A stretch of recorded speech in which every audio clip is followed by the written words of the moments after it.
Assalamualaikum warahmatullahi wabarakatuh. Sahabat Dokter Bambang UMY dimanapun Anda berada, COVID pada anak bukan sedikit, cukup banyak loh, lebih kurang 1 di antara 7 atau 8 orang yang terkonfirmasi positif COVID itu adalah anak-anak. Memang sih kebanyakan ringan sampai sedang ya. Untuk kasus berat kebanyakan terkait dengan komorbid. Namun perlu diperhatikan juga bahwa kasus pasien COVID yang rawat inap karena COVID-nya berat dan disertai dengan komorbid, angka kematiannya juga sangat tinggi. Di Jakarta dilaporkan sejumlah 40% dari pasien COVID berat pada anak yang rawat inap itu 40% diantaranya meninggal dunia. Tapi jangan khawatir, jangan cemas berlebihan karena kebanyakan memang semua terkait dengan komorbid.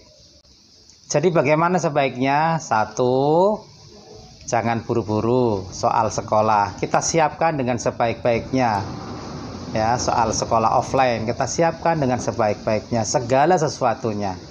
Yang kedua, biasakan anak melaksanakan atau disiplin dengan protokol kesehatan supaya suatu saat masuk sekolah mereka sudah terbiasa dengan protokol kesehatan itu. Yang ketiga, anak-anak berusia 12 sampai 18 tahun sekarang sudah mulai disiapkan vaksin COVID ya. Vaksin COVID untuk anak usia 12 sampai 18 tahun segera menyusul setelah 18 tahun ke atas ya. Bagaimana keamanannya? Insya Allah untuk vaksin pada anak-anak itu menggunakan teknologi lama sama dengan teknologi yang digunakan pada vaksin untuk anak-anak yang lain ya, seperti DPT dan sebagainya itu, sehingga sudah sangat kita kenal dengan baik ya, keamanannya jadi sangat tinggi. Memang kalau dilihat dari efikasinya ukurannya sedang saja, yaitu sekitar 63%. Namun WHO memang hanya mensyaratkan efikasi itu cukup 50% atau lebih. Alasan yang lain bahwa efikasi itu bukan ukuran ke depan sebenarnya, yang bagus adalah efektivitasnya. Nah, untuk efektivitasnya vaksin yang digunakan pada anak ini di mana-mana, di beberapa tempat, di beberapa negara sudah diukur efektivitasnya itu mencapai 90% atau lebih. Apa sih bedanya efikasi dengan efektivitas?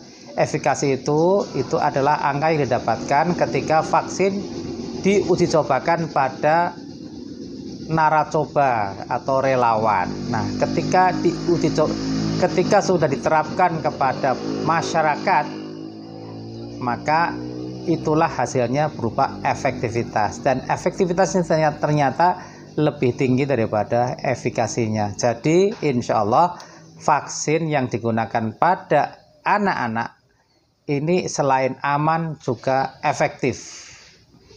Apa makna efektif? Efektif itu di situ paling tidak ada 2 hal. Yang pertama adalah mencegah terjadinya COVID yang berat. Yang kedua adalah mengurangi angka kematian. Satu lagi bolehlah, yaitu mencegah terjadinya COVID itu sendiri.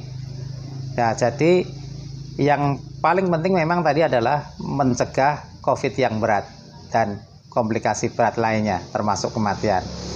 Kalau soal terinfeksi dan sakit masih mungkin ya, tapi kalau sudah divaksin insya Allah kalaupun kena infeksi, kalaupun kena penyakitnya menjadi ringan, bahkan menjadi tidak bergejala atau disebut dengan OTG ya. Biasanya kita kenal dengan OTG, orang tanpa gejala, yaitu mengenai vaksin COVID pada anak. Mbak Elo. Iya, Bapak. Ini kopi roteh ini sejak kapan ya, Mbak Elo? Dari bulan Februari Bapak di sini. Oh, Februari tahun 2021, Bapak. Oh, baru setengah Iya, tahunan ya. setengah tahunan di sini. Iya.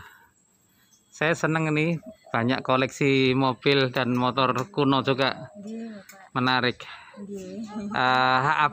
Apa namanya, konsep makanannya apa aja, Mbak ini? Kami ada di Nusantara, Bapak, ada yang dari Madura, ada yang lontong cap gome, kemudian ada babat Madura, nasi paru, dan masih banyak lagi sih, Pak.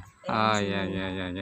Sama minuman-minuman panas dan dingin ya, Pak ya. Iya, betul, sama kopi terutama. Kopi roteh itu sama dengan kopi dan teh itu kalau Iya. bahasa Jawa jadi kopi roteh ya, Mbak ya. Iya, Bapak. Baik, Mbak Elo, sukses ya. Iya, Bapak, terima kasih. Sampai jumpa. Iya. Mobil tua, peninggalan zaman dulu kala. Assalamualaikum warahmatullahi wabarakatuh. Mobil kuno tentu menarik sebagai sebuah koleksi. Namun apa jadinya kalau ambulan sudah kuno? Tentu kurang fungsional dan beralihlah dia menjadi kereta jenazah yang paling mungkin untuk memanfaatkannya. Maka saya Dr. Bambang UMY menghimbau para dermawan untuk ikut berdonasi bagi pengadaan ambulan Bulan Sabit Merah Indonesia BSMI DIY. Monggo kita aturi iuran donasi ambulan bersama kami dan kirimkan melalui Bank BTN atau Bank BSM berikut. Assalamualaikum warahmatullahi wabarakatuh.